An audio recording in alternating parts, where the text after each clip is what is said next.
Welcome to Earth, a Love Story. I'm your host, Robin Lassiter. This time on the podcast, I speak again with the brilliant Nirmala Nataraj. Nirmala is a writer, artist, active dreamer, liminal walker. She is here for the not necessarily just external transformation and sigh of ontological relief. Find her writings and weavings on Substack at The Diving Bell Spider. I found this conversation deep, sweet, grounding, and nourishing. We had a broad plan for this episode when we started and then fell into mutual exploration, inquiry, and care, and this conversation is the result. We both did and did not end up bringing in the original impulse for the conversation, and that feels perfect. This meeting of the moment and of each other feels to me like the medicine needed for these times. I don't know how to make much mind sense of the things we are seeing emerge, but I trust safe, beautiful relationships where we can enter into communion together and find that ineffable, sustaining thing we're all seeking. That happened here. I don't know how to make mind sense, but I am feeling the collective fraying around the edges. I know we all are. The center does not hold, turns out. The blood-dimmed tide is loosed, and everywhere the ceremony of innocence is drowned. It seems the rough beast's hour has come, and it slouches close. In the midst of everything emerging, it's been ringing in me how important it is and will be to find ground in the groundless. As we navigate apokalypsis, we are also being asked to grow up. How inconvenient. To move from our collective, necessary perhaps, but cooked adolescence into the next stage of our collective growth and evolution. Have you found yourself thinking over the past year or 5, why should I do the right thing? These leaders, those people out there, those with seeming power and control, they don't have to do what's right. Why should I? Have you felt your integrity slipping? Have you felt so helpless and hopeless that doing the right thing seems pointless? Have you drawn back into yourself and thought, Gollum-like, why shouldn't I take what's mine? Just asking for a friend because God knows it's crossed my mind. Or maybe, sometimes worse, the harm just comes out sideways when least expected. That's the scariest one for me, the unconscious spilling over, and harm is done and it's too late, and now what? It's time to grow up, folks, through community, through practice, through building the capacity to hold paradox. The veil is thin, and the edge worlds are closing in, and people, understandably, are concretizing the subtle. Magical thinking is rampant, and no shade, it's slippery and confusing, and I still spend time there. There's a loosening of ethics in the face of the illuminated darkness. That sense of fuck it all, the world's a shit show, why shouldn't I get what I want and need, whatever the cost and means? Personal morality can feel thin and flaccid against the inflamed audacity of the horrors. We need grown-ups in the room, and spoiler, shit, that's us. I wish there was something sexier, flashier, easier, but from where I stand, I'm getting more and more clear on the vital importance of ethics, shadow work, personal, radical responsibility, clean empowerment, and the simplicity of doing the right thing even if no one is looking. And I'll make it more complicated still. This isn't about perfection. It's about holding the complexity that we're all human and certainly, surely going to fuck up. Being the grown-up in the room requires agreements and accountability and peer support and deciding to do our best not to pedestalize. Being the grown-ups in the room requires something that we are growing into collectively, and it's scary and hard, but we can summon the tender, vulnerable courage to try anyway. To engage anyway, to trust that rupture happens and repair exists, to set boundaries and keep them, to have the uncomfortable conversation, or not, depending. This stuff is complicated and hard, but there are paths and guides, and somewhere in the center of it all is our dignity, self-worth, goodness, our health, our power, creativity, and life force. The best of our humanity should not be tossed to the side. As perceived external authority and structures continue to break down, we will be empowered by what limits us. I say it again. We will be empowered by what limits us. And with great power comes great responsibility. Power can so easily become twisted when wielded outside of accountability. Ethics, I promise you, are karmically protective. Community reflection can make us squirm and also shines our golden light back to us so brightly that we can't do anything but finally clean the mirror and shine back. There are no magic wands to wave. The only way out is through. 2026 is the year of courage and creativity, so courageously we go. Fierce, emboldened, humble, and if we're honest, probably all really tired. At least we're in it together. And finally, before we get to the conversation with Nirmala, here is a little excerpt from Apokalypsis, the book Who Was Writing Me. The wheel, heavy with potential, the space between the spokes stuffed with shame and resistance, all things unsaid, undone, longed for, hidden. There is a reaching, grasping tangle to a desperate desire to draw the wheel past its apogee, so that it finally creaks and groans forward, heavy with the weight of the desperation for change, for the end and new beginning. There is a frantic desire to move it along, and at the same time, stuck deep between the spokes, the tangled mass of clutching fear, shame, sucking, sticky mud, the rancid molasses of death denial, putrid, clinging, gumming up the works. It is a tar of fear, a coagulation of fear, and these two forces, the clinging and the grasping, the resistance and the desperation, have locked the wheel in place. But the quickening has begun now. The wheel tips forward, momentum begins to warm the clutching sludge, and it works its way loose, greasing and speeding revolution like evolution, like the turning of a great wheel. All of that inertia, all of the potential energy of humanity held back in the tar of fear and longing, and finally the kairotic turn arrives. Apokalypsis is here. And with relief and dread, eyes rolling, teeth gnashed, we sigh. The first thing Apokalypsis ever said to me, a sweet secret promise: you are afraid, but needn't be. Despite my reputation, this story has a happy ending and beginning if you make it that way. I am not the enemy. I am your ally. Don't worry, you are ready and not ready. Always have been and could never be. Now, please enjoy my conversation with Nirmala Nataraj and stick around until the end to hear updates about my offerings, the mystery school, Patreon changes, and more. There's this generalized experience of being inside the primordial goo, and the caterpillar has kind of broken down to these rudimentary parts, and it's unrecognizable to itself, but what it's going to be on the other side is still yet to be determined. And it's also funny when I think about it, because it's like, well, how many caterpillars have gone through this process? So many. But for the caterpillar who's in the midst of the process, it feels monumental and unprecedented, and like, this is so crazy. How am I doing this? What is going to happen? Am I going to get through this?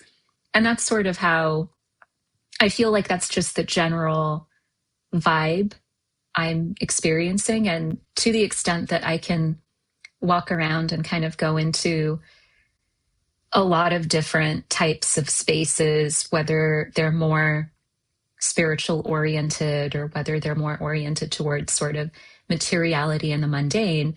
And if somebody asks me the question, how are you doing?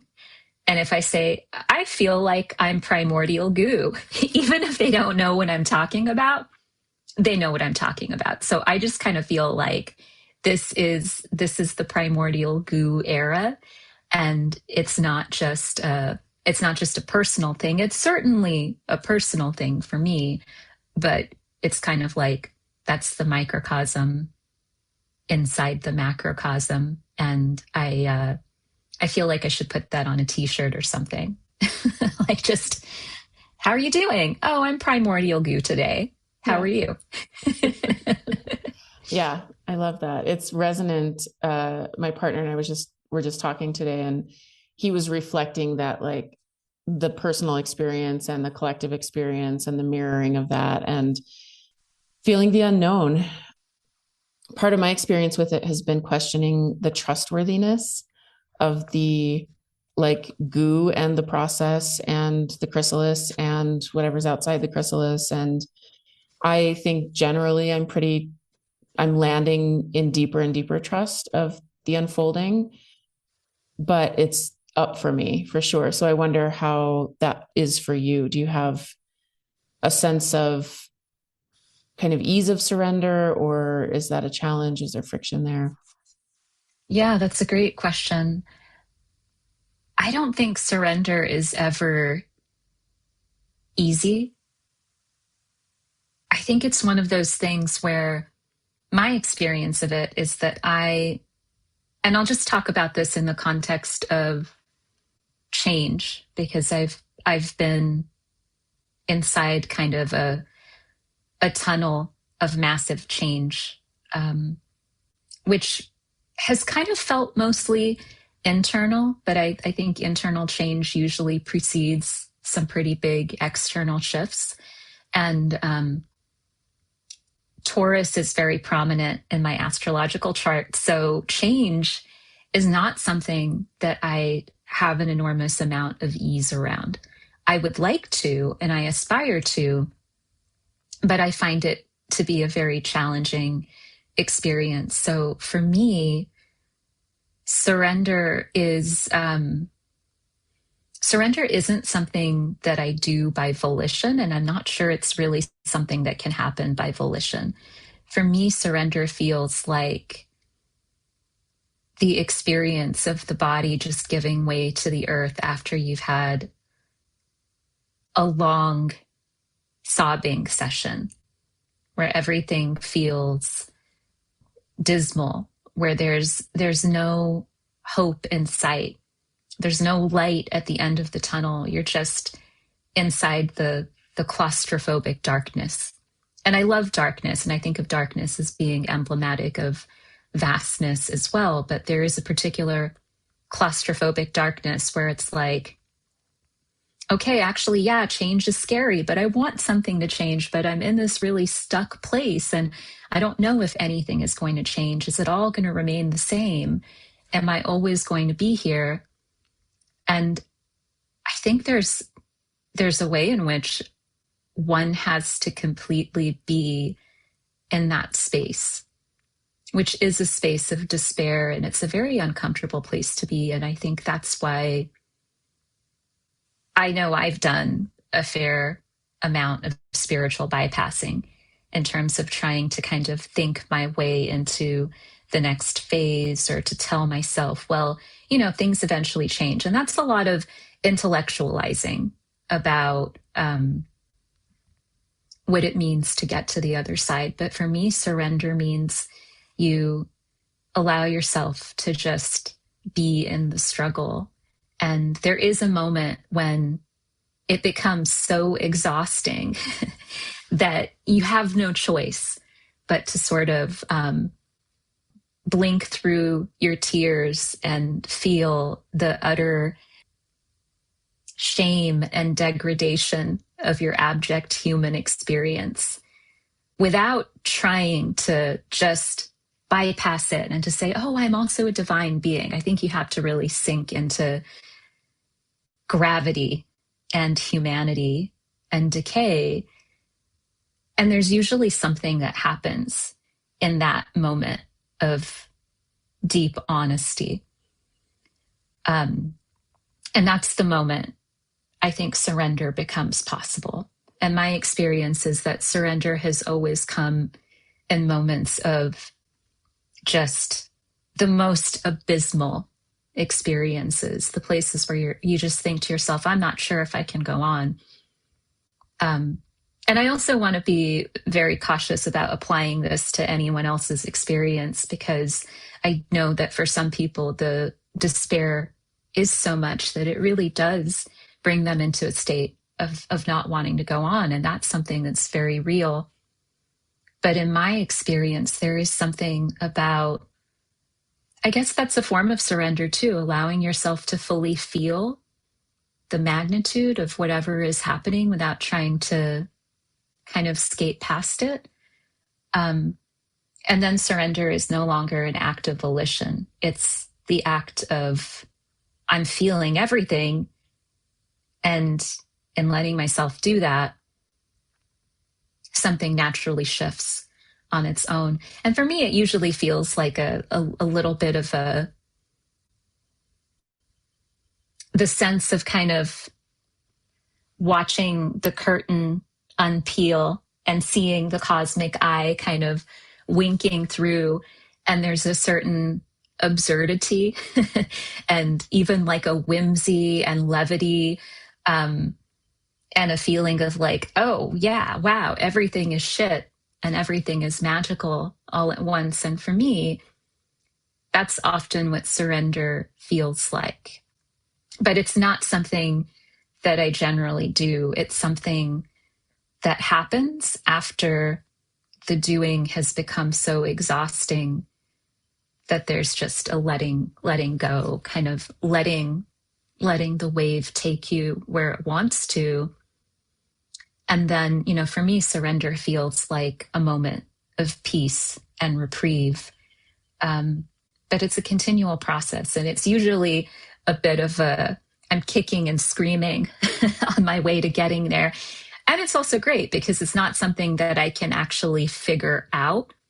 I can try to consciously do it in terms of my meditations and my spiritual activities. Like there's a lot of stuff that I do around just like mantra recitation and chanting and kind of letting my mind drift into the background. And I often find that things like dancing and chanting, as opposed to just purely mindfulness meditation, can help me to get into that state. But it's always momentary. It's kind of like the 5 seconds of luminous clarity in the midst of 50 minutes of trying. And so I always have to kind of laugh at that, because I don't find being human to be very easy. And maybe there are some people who do, and maybe there are some spiritual seekers who are able to kind of greet their path with a certain amount of like, okay, everything's great. I'm just letting things flow. I'm just letting things be. And that's just not really my temperament. My temperament is one of kind of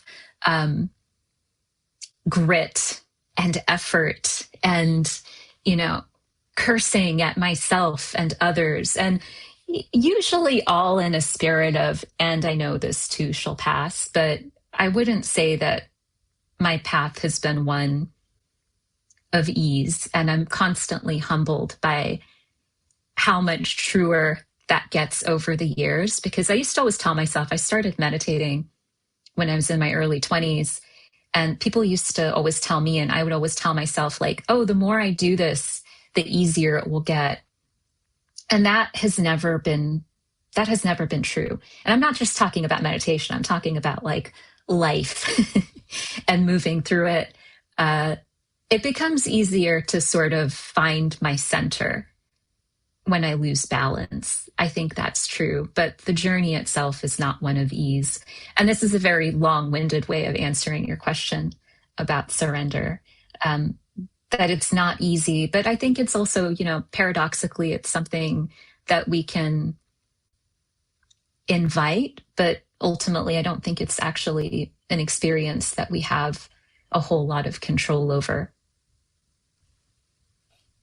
Thank you so much. I feel the call and resonance to the underworld and to, this story, this myth that you and I work with a lot, these beings in the descent of Inanna. And I use this phrase again and again, but that there's a doorway. It's like going all the way down without trying to get to, without like trying to game the system and be like, I'm gonna say yes and go all the way down so that then this alchemy or transformation will occur. Because I know it's there somehow, but it can't be kind of tricked or performed.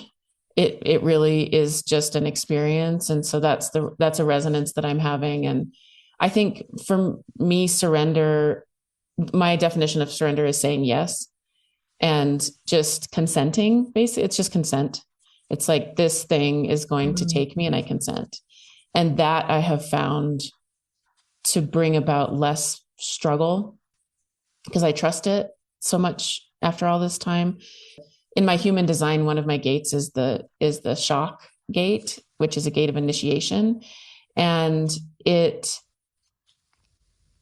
part of my design is for that shock and initiation to happen. And it's happened so many times in my life unconsciously, and then bringing more and more consciousness to it, and now sort of agreeing to it.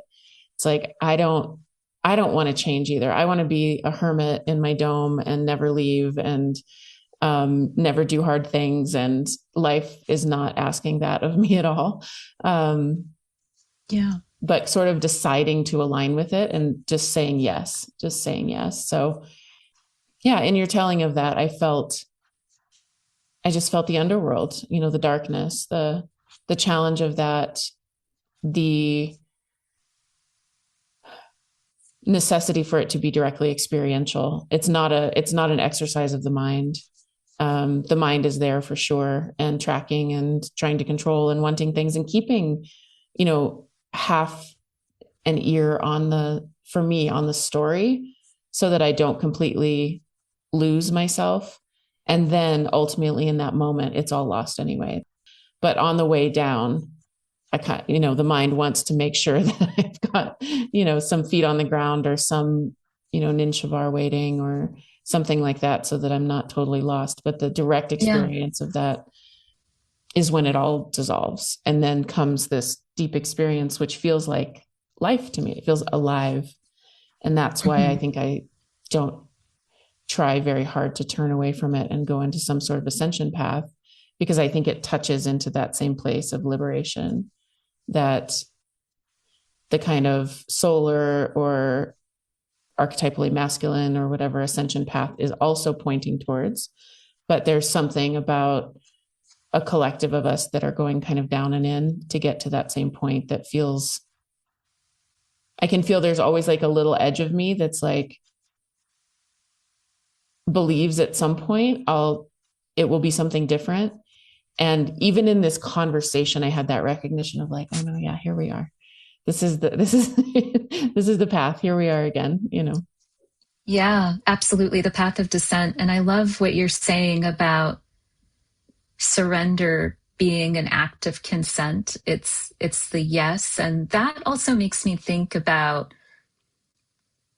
this idea of, even when it's not always clear to us, having some kind of center. And, for some people, it's a moral and ethical center, or it's a decision that, in many ways, I think it's the decision that we made before we came here, before we incarnated.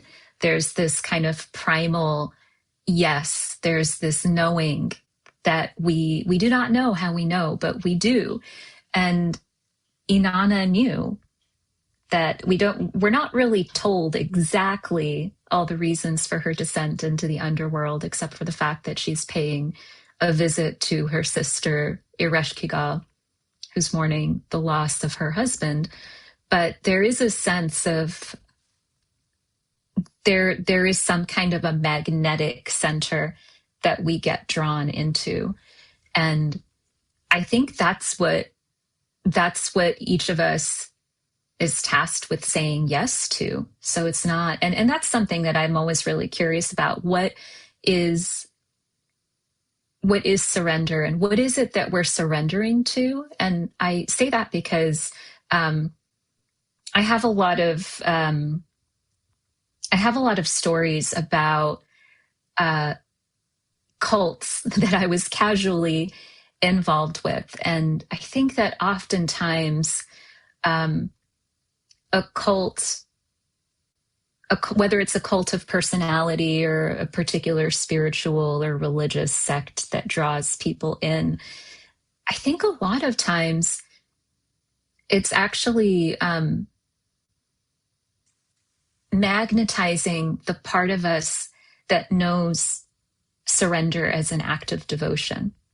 When we surrender, we're placing our trust in something much larger than this moment. We're saying yes to a calling that might seem, both impossible and irrevocable, but we do that anyway. And I do feel I've often grappled with this question of, well, what is it that I'm saying yes to?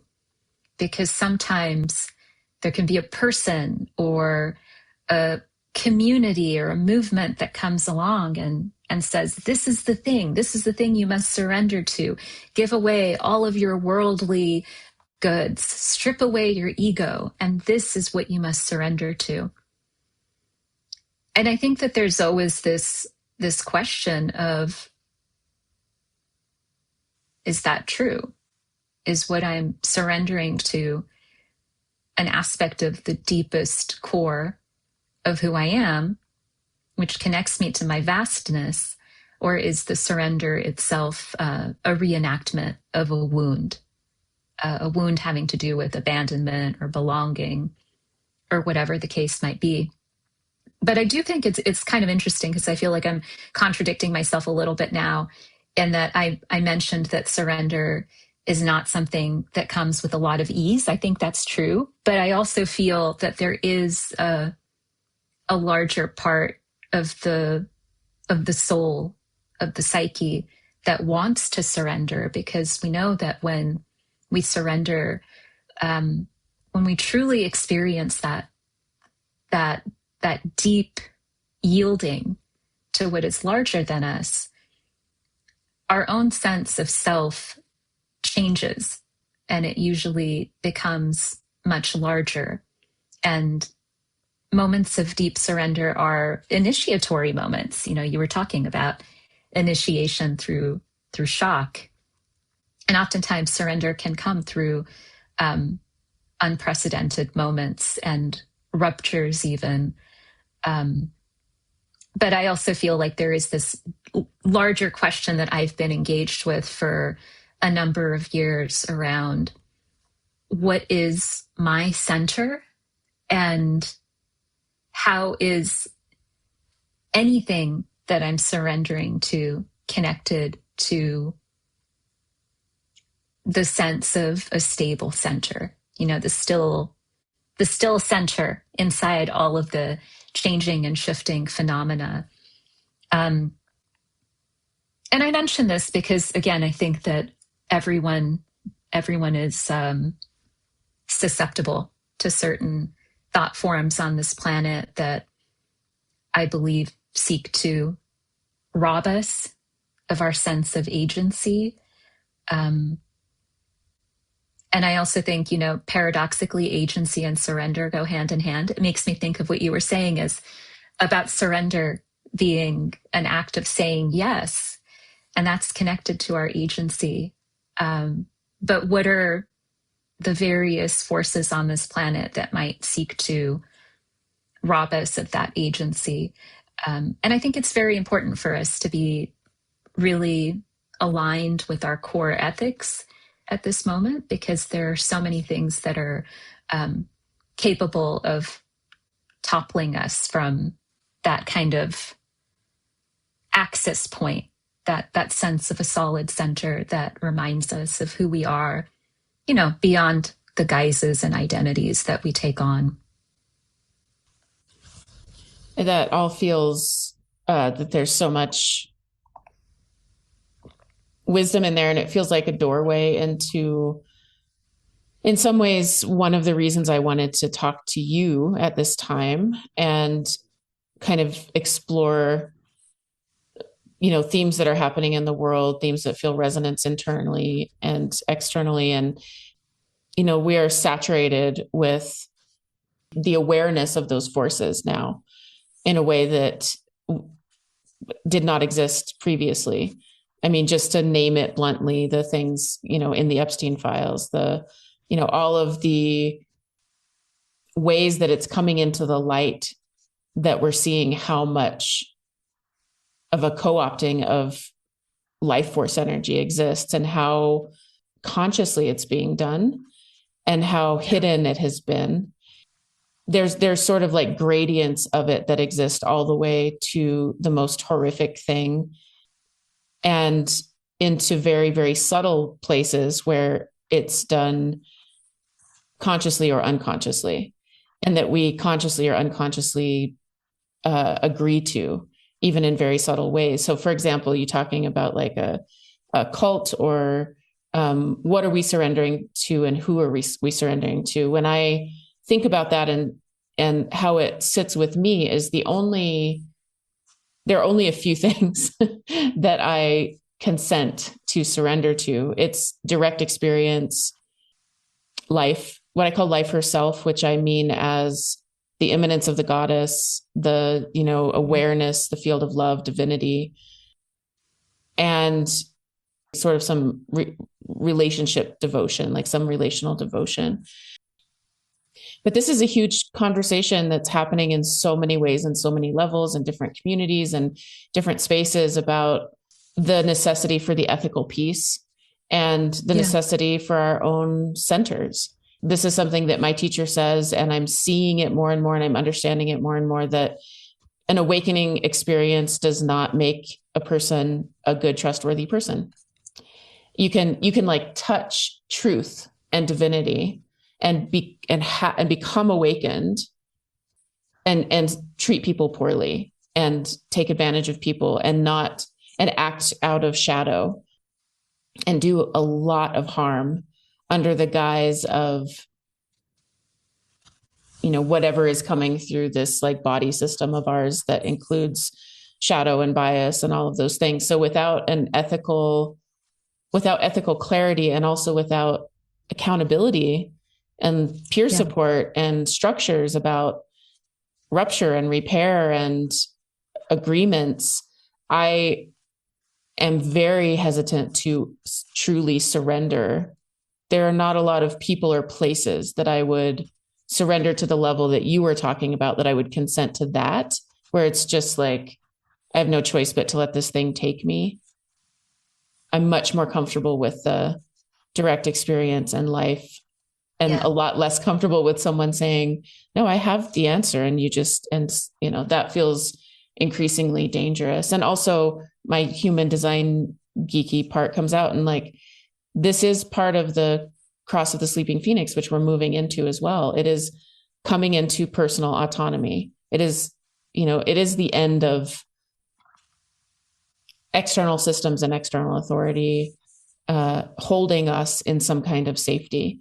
And it's a big transition, and it's scary and hard, and it requires personal responsibility. And I'm going to throw this in, even though I think it's really controversial and it'll be like, take a long time to talk about, but also coming out of a state of victimhood. It's really a lot of autonomy and agency that's being asked of us to navigate these times.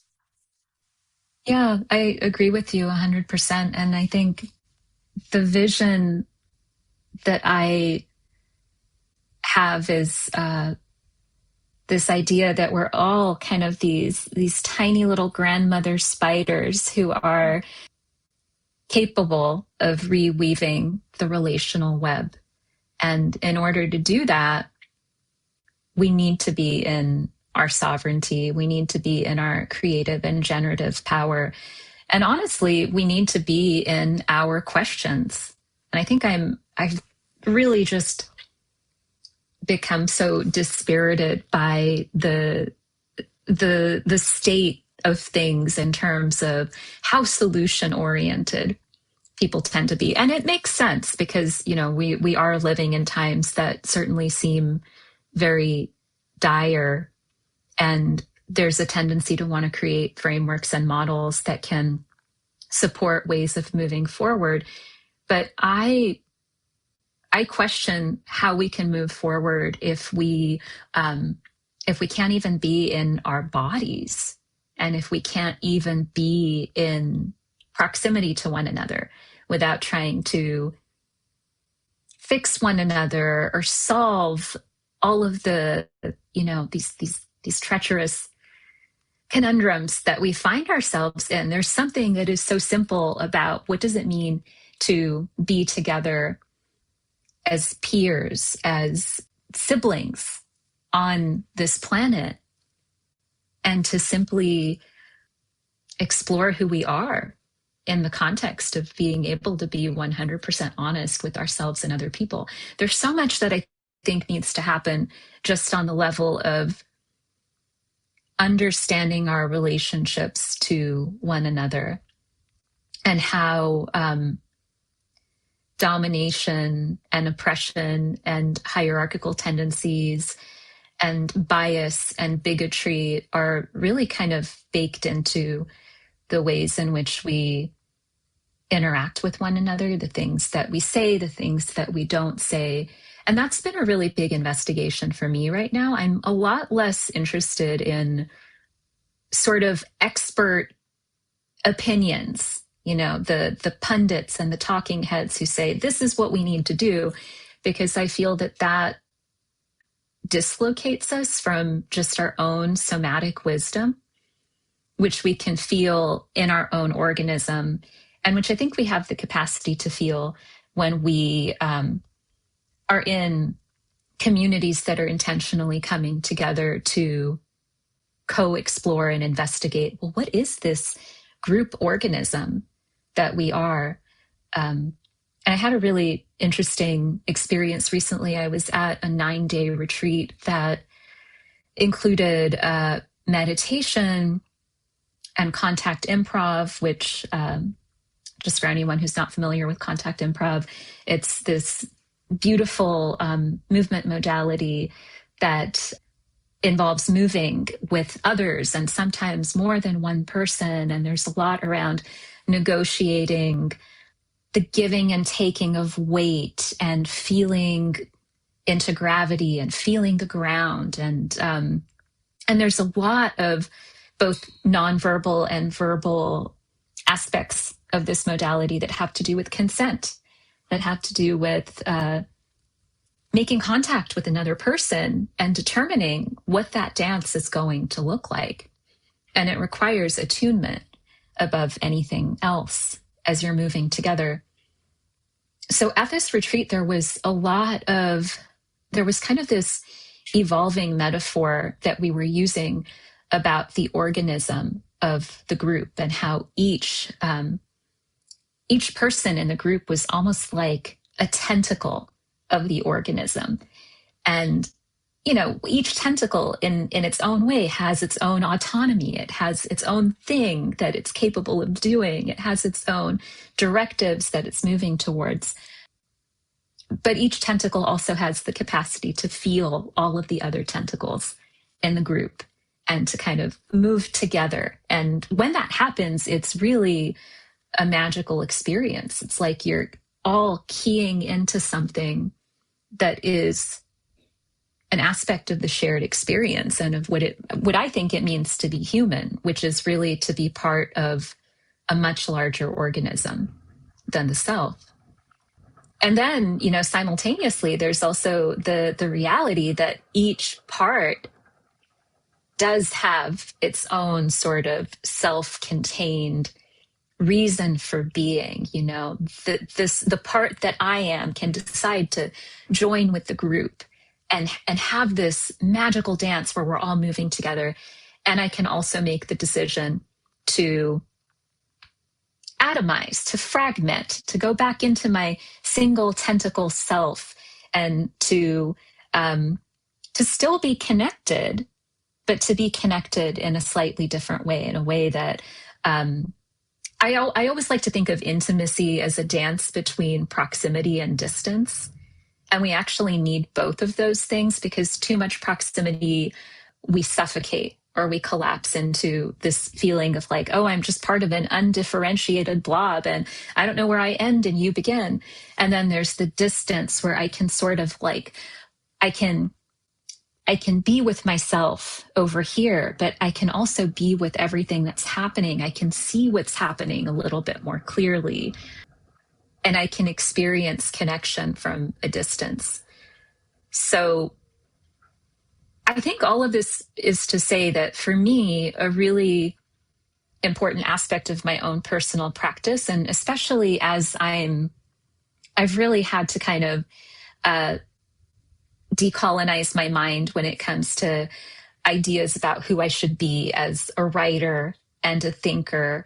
And, I've had so many people say, oh, well, you should teach, or you should do this, or you should highlight your expertise in this particular way. And I always come back to the fact that, what I feel like I am is I'm a spider, and I'm kind of going off and into my corner and making my webs and waiting for things to fall in. And I'm doing my part to reweave the relational web. And sometimes I'm doing it in community. Sometimes I'm doing it on a remote perch that allows me to have kind of a larger view of what's happening.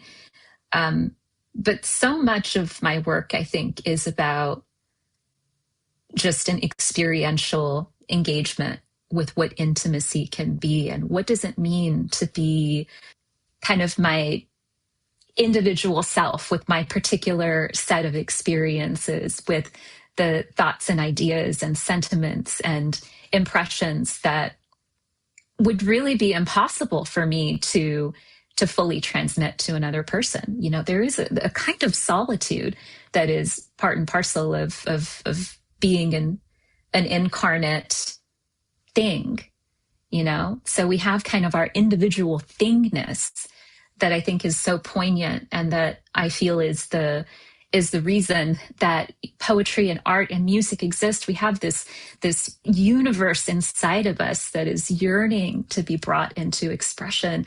And then there's just the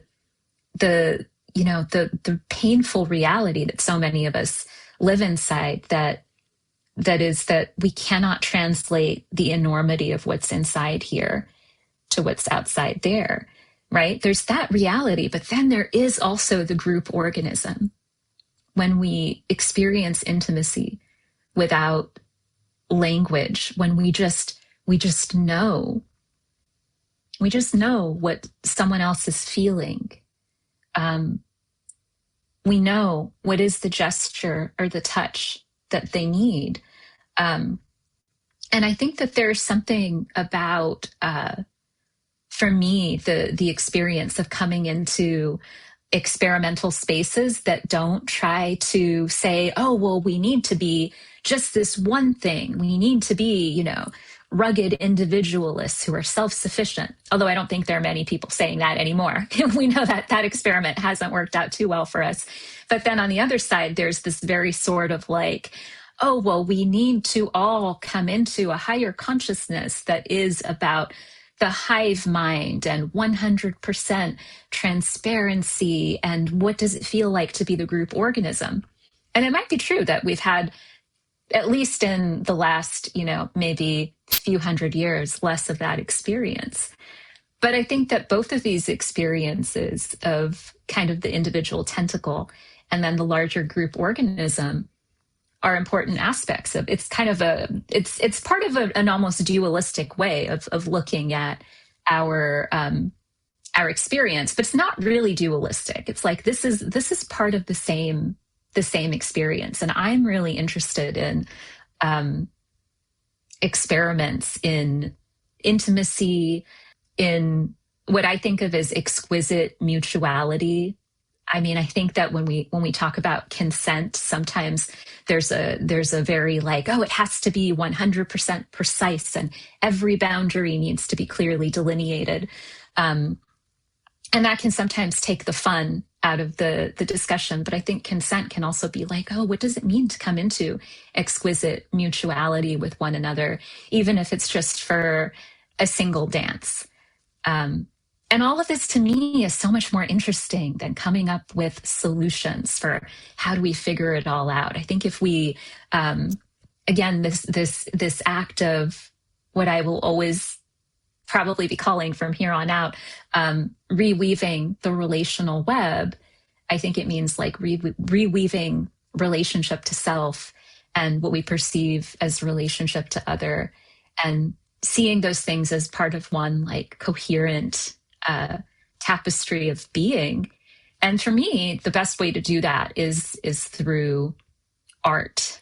It's through play and theater and ritual and poetry and music. And these are the ways I think in which, if we were to vitalize our society through, hey, like, let's make more stuff together. Let's not just be consumers of, whatever shitty product is being foisted upon us without our consent, but let's be active explorers together. Let's engage in plumbing the depths of this weird mystery of how it feels like we're these fragmented beings, but we also know that we're inextricably interconnected. And that's so strange. How do we play with that dynamic in such a way that maybe, that whole idea of, if we live into the questions, as Rilke said,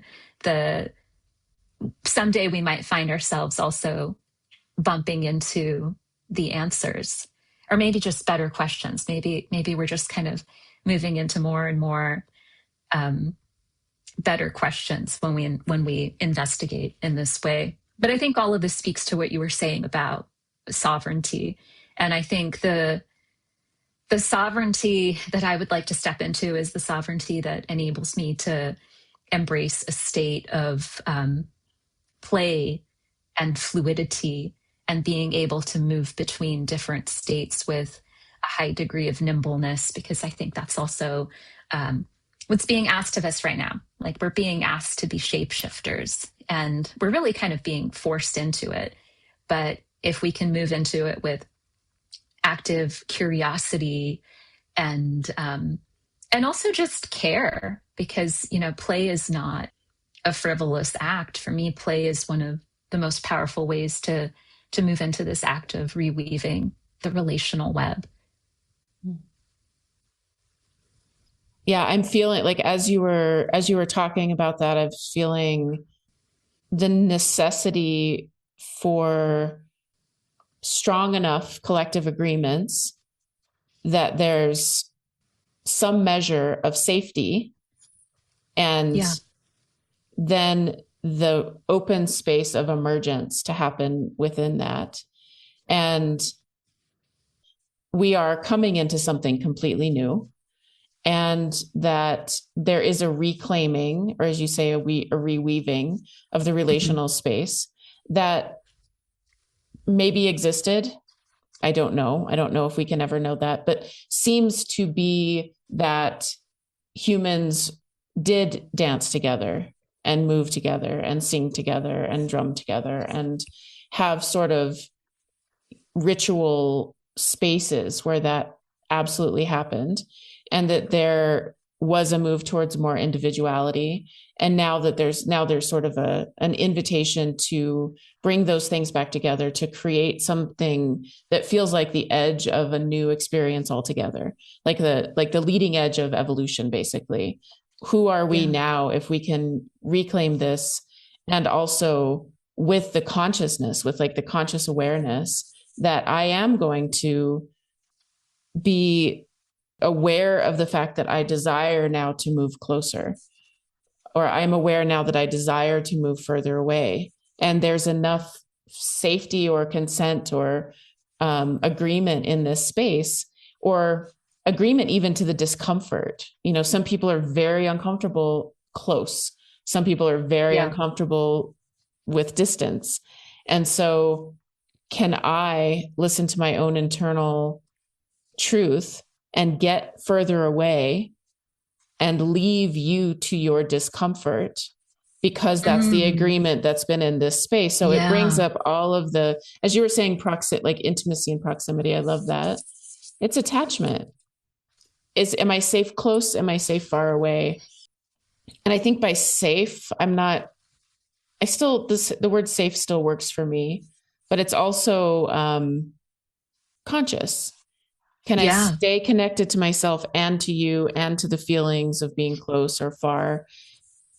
And something about bringing an awareness and a curiosity and an openness and a willingness to have that kind of experience, knowing that it's going to bring up discomfort, feels like Right. a great place to enact and sort of install that blueprint of what it can look like going forward, like what it could be like for us here, what it could be like. And it actually is already in those spaces. I just completed a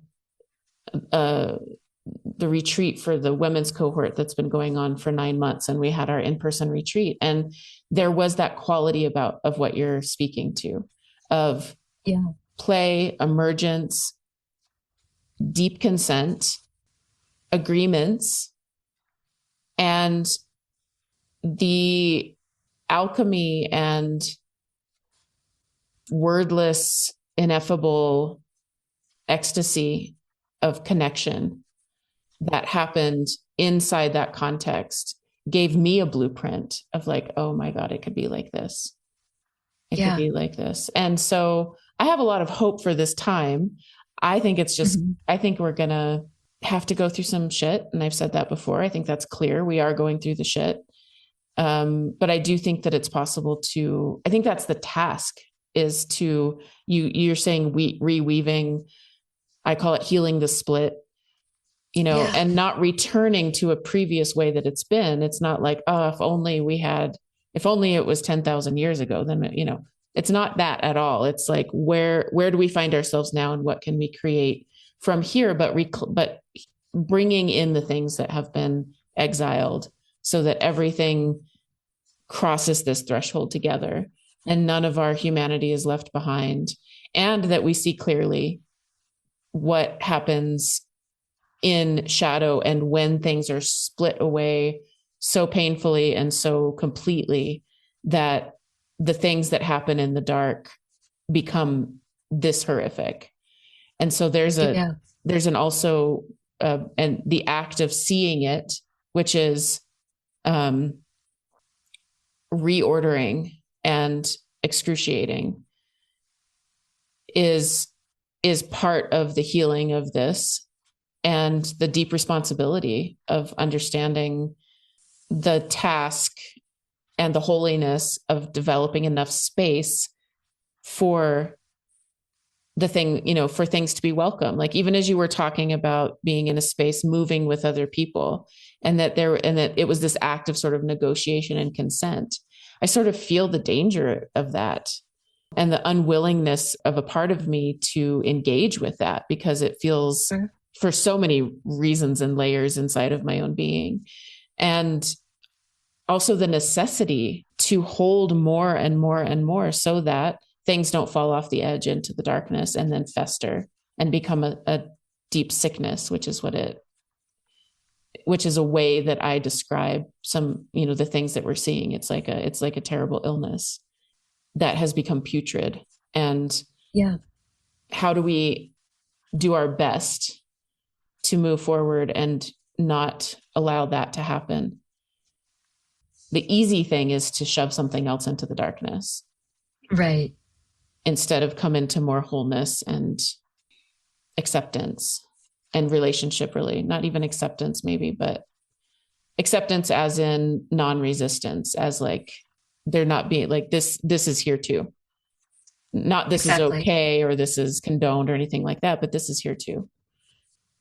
Yeah. This is here. So really, one can deduce that we're already in relationship with it.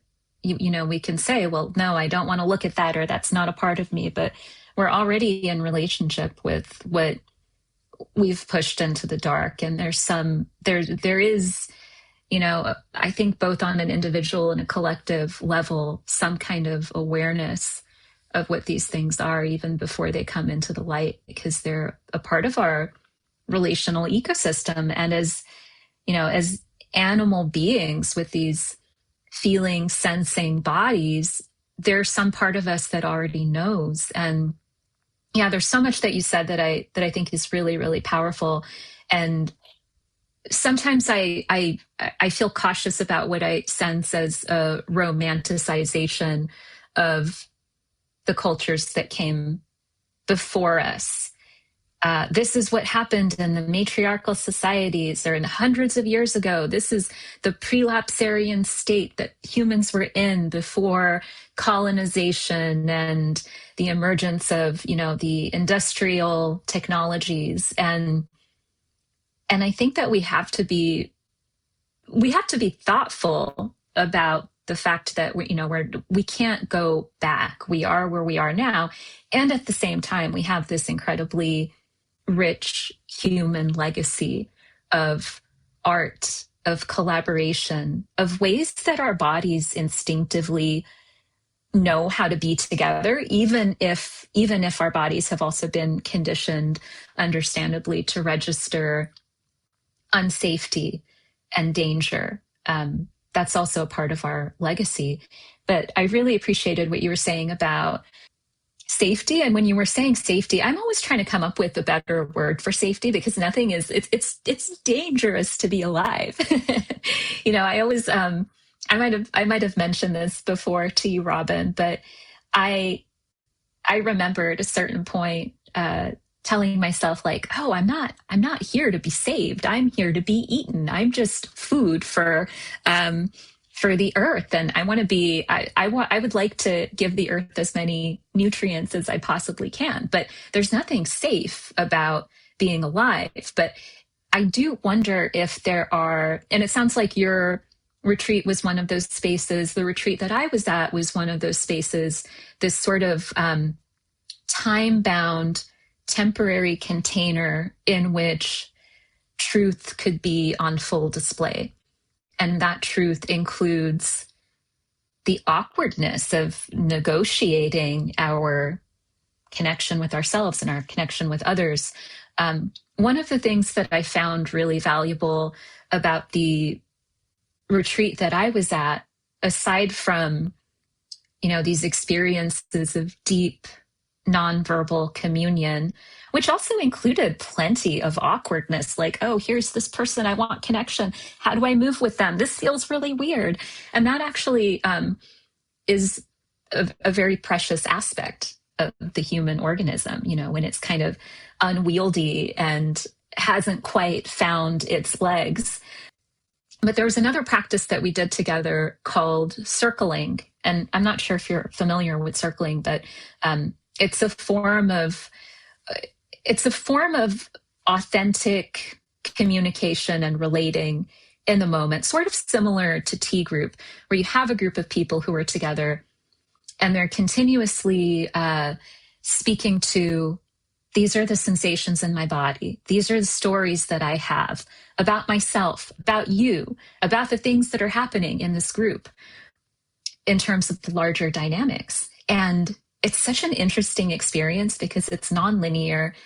Nobody's really leading. I mean, there are certain techniques that you can use to have specific kinds of discussions, but really the purpose of this kind of work is to take our insides and put them on our outsides. And it's really, really hard because we have been conditioned to experience ourselves as kind of these truncated beings when we're in communication with others. There are certain things that we're here to say, other things, probably not a good idea to say that.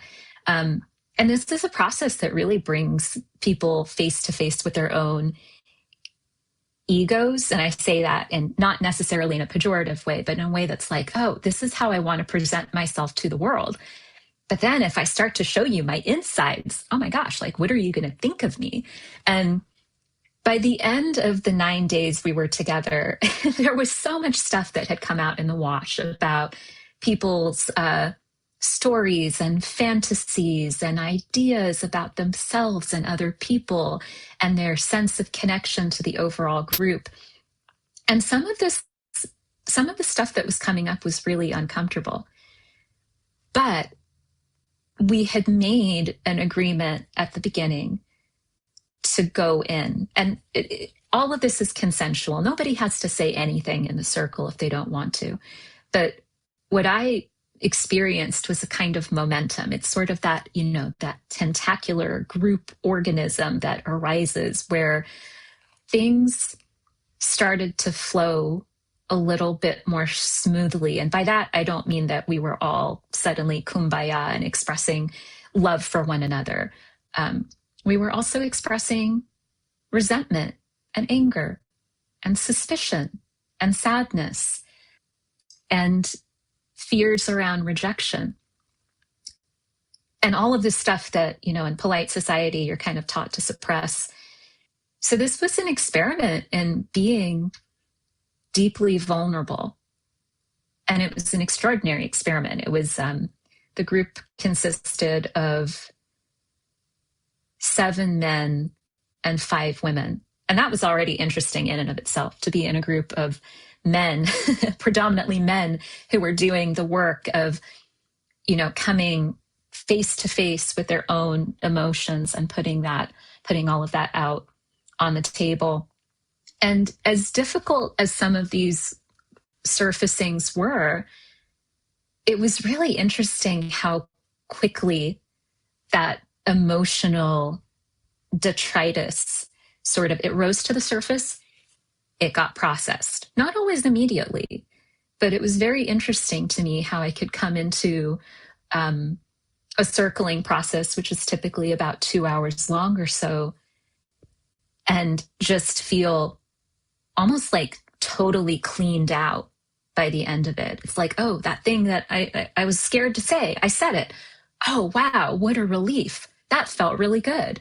And what was interesting is, again, this is a temporary community. I think it's much harder to speak to how one can do something like this safely in a community that they're a part of in their day-to-day lives, because, these kinds of conversations could potentially create opportunities for repair. And we don't have a lot of models for what repair can look like. But I do feel that there is something about I almost imagine it as kind of a public commons, and not necessarily with a large group of people, because I still think that this work is best done in a smaller group of people where it's possible to hold the incredibly volatile energy. I think it would be much more difficult with a larger and more impersonal group. But I have almost this fantasy of, okay, there are spaces where we can gather together continually and really be very brave about taking what's on the inside and putting it on the outside without the intent to solve anything or fix anything, but with the intent to just unburden ourselves of these truths that we hold within us, that most of us are just scared shitless to disgorge and to share with the rest of the world. I had this thought recently that actually so much of the turmoil that is embedded in our human societies could probably be alleviated if we somehow just became comfortable with telling the truth. And I think about how often we lie to ourselves and one another, to the extent that it becomes just kind of a practice that we don't even flinch at. And I think about this in terms of, the Epstein files and stories of people who've done really horrific things. And I do believe that a lot of this is done with conscious awareness, with a sense of superiority with the desire to dominate others. And at the same time, I think that there are a lot of really interesting things that the mind can concoct that essentially makes it almost impossible to experience our own vulnerability and to experience the truth that lives inside that vulnerability.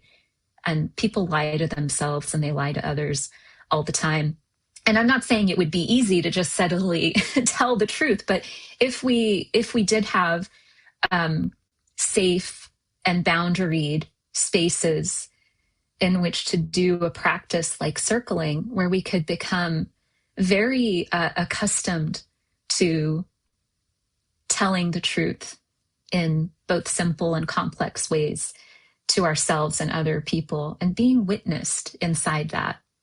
And my experience is that with this group of 12 people over 9 days, the overarching state of being that pervaded that space was love. And all of us felt it, and all of us could speak to it. And that love was only present because we had all agreed to come together and tell the truth, even if it's just for 2 hours at a time, and we kept doing it. We kept doing that practice over and over again. And it was remarkable. And in some ways, I think that it's easiest to do a practice like that in the context of a group of strangers, because it's almost like reality testing. Like, wow, if I can do this and be loved here and be held here, maybe not immediately. Maybe you might ruffle some feathers in the telling of the truth. Or in, I don't want to be too dogmatic when I talk about the truth, because it's really just about the practice is more about speaking to the stories and sensations and emotions that are arising in the moment, which constitute a kind of mutable truth. If you can do that and still be held in a greater sense of goodwill, in a greater agreement that we are going to uphold one another's essential dignity no matter what happens. I mean, my hope is that maybe it becomes easier to create these kinds of spaces in our day-to-day lives where we can unburden ourselves of the extra armor that we tend to carry and actually experience more safety in incredibly uncomfortable moments. And we can feel ourselves as both the tentacle and the animal organism of the larger group. Yeah, powerful. As you're sharing that, I feel something that's been coming up for me more and more probably over the past year, which is this is what is happening. Like, these groups do exist, and there is like a present moment isness to these unfolding things. Yeah. And I've had to, for myself, start just like catch myself a little bit. I have a very much like, this is what's coming. And it's like, actually, this is here now, it's happening. And my experience that I just had with this group was very much sort of present moment arising, both culmination and like leading edge emergence of truth, of some sort of truth, and love, pervaded by love as well, palpable. And as you're, so many things you're talking about, I have like a teacher translator in my head where I'm always kind of cross-referencing with like, how do I teach things, or where would this fit into to what, the journey that we take together when people go into a 9-month cohort collectively. And what comes up is first needing to be able to do this for ourselves. Like, can I hold myself in whatever truth comes up? Can I not abandon myself, or do I have capacity for my own truth? And then is there capacity for what, to me, it's like once that happens so deeply and authentically, where there's enough of a field of love and welcome for all of me, then that translates to another person because I've seen and understood and had compassion for, I am this way for reasons. And Yeah. they were beyond my control and often beyond my consent. And, seeing myself situated not only in my own life from birth until now, but even in the larger, lineage of my family, and then also the larger lineage of the unseen, and all of these influences and relationships that led to this moment, and to me acting in certain ways or having certain stories or agreements, ideas, experiences, even the way that my body is, the way that one shoulder sits higher than the other, like all of this arises for reasons from the past. And then that deep understanding of that realization brings enormous compassion for self. And then the field widens and I can hold that for another person. And as that happens, that to me is where this experience that you're speaking to really is possible. I have constructed a world for myself where everyone that I'm with basically has this agreement to, hold the self with love and care, welcome, say yes, turn towards, be with, and for the personal and the collective. And so these are the spaces that I find myself in over and over. And it's the only time in my life that play has come in. Mm-hmm. That's when laughter comes in. That's when the silliness, the fear diminishes, but is welcome. Like it may come back up, and that's okay too. But there's something about being in these spaces where these agreements happen that then there can be some sort of sense of what I would call liberation, liberation of the self into the arising moment in relationship. I think that's the threshold that exists and that I've crossed and recrossed and continue to cross. And also hard to imagine the broader collective safely meeting this threshold. And yet that is what's happening in pockets. Mm-hmm. And there's a real question actually that was asked by a really good friend of mine who's in a war-torn country right now. And the question was like, do I attend to the demolition that's happening? Do I attend to the death, or do I attend to the birth? Mm. And she was very much in that question. She did not have an answer for that. But I really felt that question. And I think it's ultimately a both and. And to me, there is something that feels more available right now about attending to the birth, because I will forever be attending to the death. That's that's a known. And so it's not going anywhere, but my focus lately has been, I've been more of my energy in my system is going to attend to the birth. And that feels like everything that we've been talking about today, that relational aspect, the truth, the awkwardness, the discomfort, all of that, and creating a landing for it, so that we can be human together again in radical, like the other word that came up as you were talking was like, it's very radical, feels very radical, and I think I have one, you and I could I know we could talk. We could riff forever. It's true. We really could. Yeah. I have, I think, one maybe kind of closing question for you. In terms of this relationality, how or where does it fit in for you, the unseen, the relationality with the unseen? Yeah, that's a great question. Well, I mean, I think the relational web draws its filaments from the unseen. And when I think of the unseen, I think the unseen is the realm of the ancestors. It is the realm of the imaginal. It's also the realm of what exists kind of outside of our very linear domain of space and time.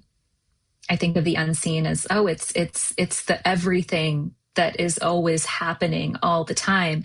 And, you know, bless our finite human selves, we, I think, by design, can only see a very tiny, tiny little speck of what that reality is. Although I do feel that we can train our hearts, our bodies, our minds, our sensibilities to experience what lives outside of this tiny little domain that we're accustomed to experiencing. And of course, I think we're living in a time when the unseen realms are leaking into this moment. And I think that that's always happened. And when we have these experiences of like, oh, wow, crazy shit is happening. How do we even explain this? It just means that we are, we're at the cusp of birthing new realities into being. And so I think that there's something about the engagement with what people would call the unseen or the more than human or the magical or the imaginal that is about almost like attending to, I like to think of it as a courtship of the possible.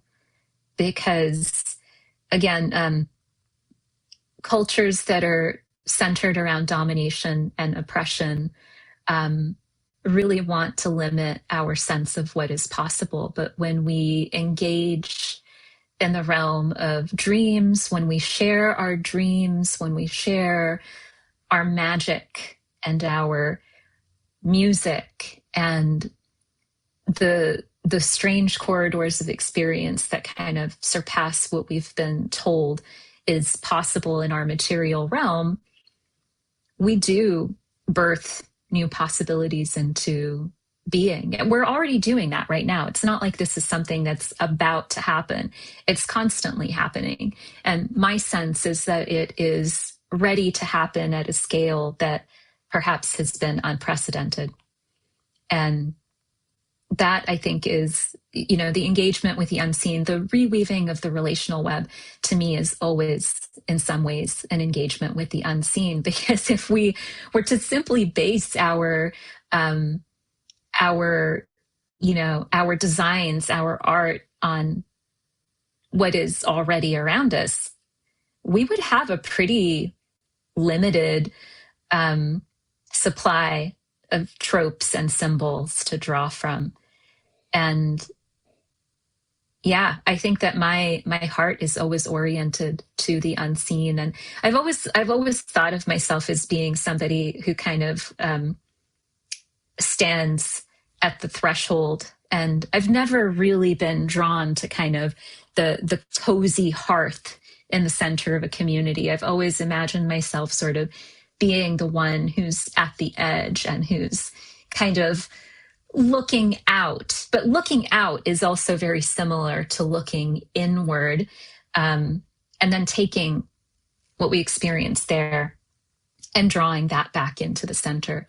And I think that there are many of us like yourself who occupy that role, you know, of being kind of the seers who are always standing at the threshold and deciphering the signs that come from seemingly far off places. But they're not really far off. They're here. They're all around us all the time. And it just requires presence and, of course, our most precious resource, which is our attention, our capacity for listening. And I think that that's a really important aspect of reweaving the relational web. It's recognizing that supposedly unseen dimension is already here.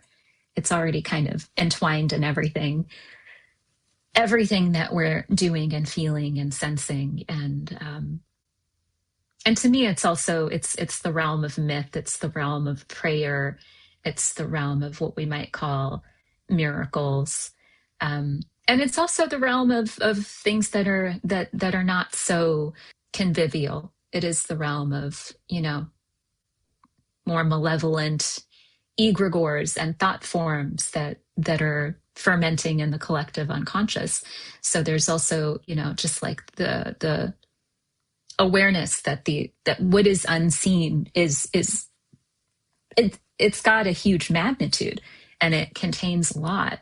But also, I think if we locate our center, we were talking about consenting to surrender, which I think becomes a lot easier when we do have, something that draws us into what is core to who we are, whether that's a vision or a mission or just, something that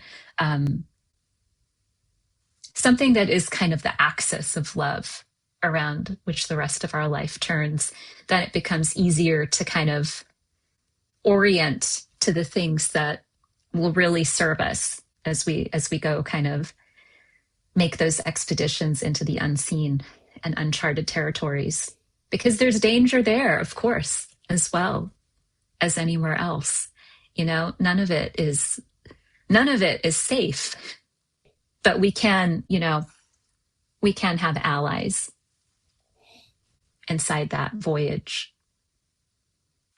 It's amazing that you said that word allies, because that was the word that was ringing in my head again and again as you were talking. It's like, oh, wow. Yeah. Like everything that you said, absolutely true. It is not inherently safe. There are what I would call like parasitic entities or beings who haven't yet understood that we are all one thing, that are still in a sense of separation. And there are also allies. There are also allies in the unseen. And I feel that, as you said, that there's sort of like the imaginal is sort of leaking into this world. I feel a very conscious and intentional invitation as well of beings saying, we would like to help. We would like to be allies. And that feels extraordinary. Like it feels magic and hopeful and exciting, and helps get through the relative reality stuff that we have to do every day. So I love that you said allies, because that's the word that was really ringing for me. Yeah, and I love that it was ringing for you. That's beautiful. I mean, again, like that's the relationality piece, right? Like the allies are an important part of it. And I just wanted to read, like, there's this beautiful William Stafford poem, just a few lines from this poem that I came across, and it makes me think about this whole idea of being in relationship with all that is, and to a certain extent also recognizing that the ones who are our allies, we are their allies too. There's a relationship of reciprocity there, not just one of one-sided taking or giving. And this is the last few lines of a William Stafford poem. In this iron rain, I sing liberty, where each receives from each what each most wants to give, and where each awakes in each what else would never be. So when I see that poem, I just think about it as, we're all agents in one another's liberation, or we could be. And that's a powerful place to stand, as we, especially, if I often experience, loneliness and a sense of alienation from others. But when I sort of hold to this idea of, the idea of receiving from others what I most want to give, it makes me wonder, oh, well, what is it I most want to give? Of course, it's love. Duh. But this whole idea that we can be agents in one another's awakening and liberation is very exciting to me. And I think that's the center that I always return to. Whether or not that's something that is aspirational doesn't really matter. It's an ethic that I hold, and that kind of gets me through the days and makes things a little bit easier, even though, ease and safety can oftentimes feel elusive. Yeah, it's beautiful. I love it. Thank you so much, Nirmala. It was really wonderful to connect with you and spend this time together. And we didn't really have any starting or ending point, and I knew that it would just emerge, which has been really beautiful. So thank you as always. That seems appropriate. Yeah, I loved talking to you also, Robin. Thank you. Yeah, thank you so much. Thank you again to Nirmala. Find her brilliant work on Substack at The Diving Bell Spider. Some quick updates. Our next 9-month women's cohort, Becoming Apocalyptic Mother, opens in June. Email me at earthalovestory@gmail.com to get on the waiting list. An underworld journey through the Mystery School for the Brokenhearted begins this summer. More information about that coming soon. And I've decided to close my Patreon. If you're a free or paying member, you can check out my recent post there. More information about how to engage in our community spaces moving forward will be revealed. Stay tuned. And finally, to learn more or to work one-on-one with me, please visit robinlassiter.com.